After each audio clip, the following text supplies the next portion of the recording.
Title: Running from Death. A 5-way heart bypass journey. Imagine a day when you feel you're at your strongest, but suddenly, the world collapses around you. About 6 or 7 years ago, I experienced my first heart attack. It wasn't just a simple chest pain. It felt like something incredibly heavy was crushing my chest, making it almost impossible to breathe. In that moment, I truly thought I wouldn't survive. But a miracle happened. I survived. From that day on, I vowed to transform my life.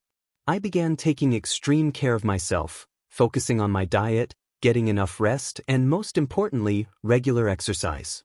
I started running because I wanted to stay alive. Years passed, and the scars in my mind seemed to heal. However, the truth was that the damage was silently waiting for its moment to strike again.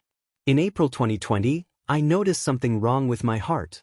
I felt abnormally exhausted while running.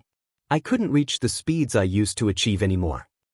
I went to get an EKG immediately to find the cause. The results showed only a very slight abnormality, and the doctor told me it was nothing to worry about. But as a runner, I knew my body. I knew for certain that something was wrong. In September 2020, the truth was finally revealed through an echocardiogram. The results were staggering. My left ventricle was so weak it was pumping at only 30% capacity, whereas a normal person's is at 60 to 70%. Medically, this was diagnosed as heart failure, meaning I had to exert twice the effort of a normal person just to perform the same activity. To find the root cause, I underwent a coronary catheterization.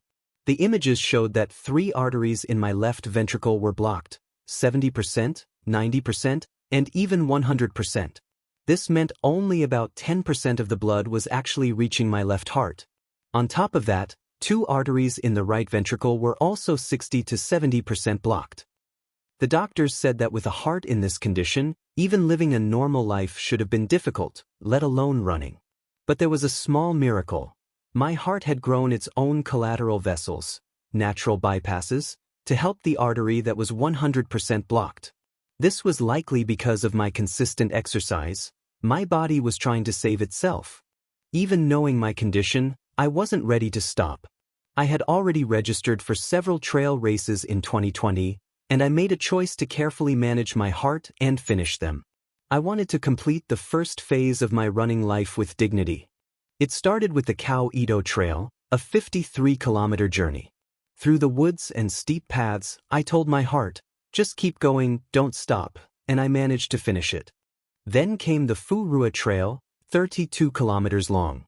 The cold air and steep inclines couldn't make me back down as I learned to listen to every beat of my heart. Next was the Columbia Trail at Nong Ko, Rayong, covering 50 kilometers. Despite the grueling heat, my heart, though struggling, continued to do its duty faithfully. I moved on to the Ultra Trail Chiang Rai, 38 kilometers, and the Mae Salong Trail, 35 kilometers.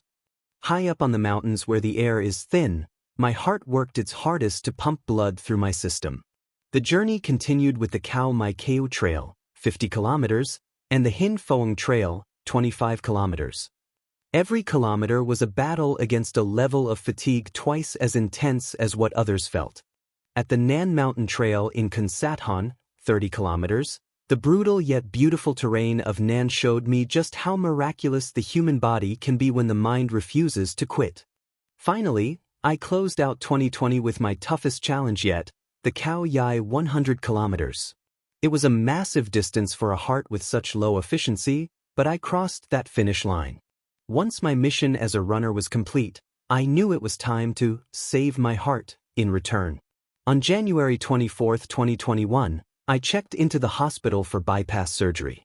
I call it the day I temporarily died as a runner so that I could be reborn stronger. The surgeons performed a 5-way bypass. They took blood vessels from my left arm and right leg to create 5 new routes for my blood to flow. It was a total reconstruction to extend my life. After the surgery, I spent 2 days in the CCU. Time moved incredibly slowly there. Every minute was agonizing. I was covered in tubes and sensors, with lines coming out of my chest. I spent another 4 days recovering in the hospital.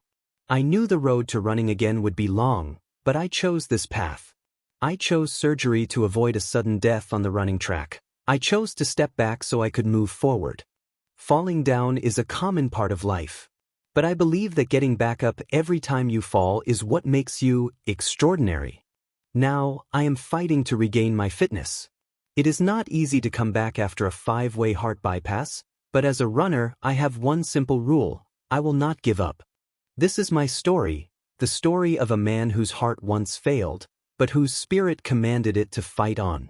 Today, I can finally say with pride to myself and to all of you, got a beat up heart, but a fighter's soul, heading for that finish line, making myself whole. Yeah, my lungs are burning and my legs are sore, but my stubborn spirit just keeps asking for more. Up another mountain through the dust and heat, you can't ever count me out, I will not accept defeat. Woo! Crossing that line is the only goal in my sight. Yeah, crossing that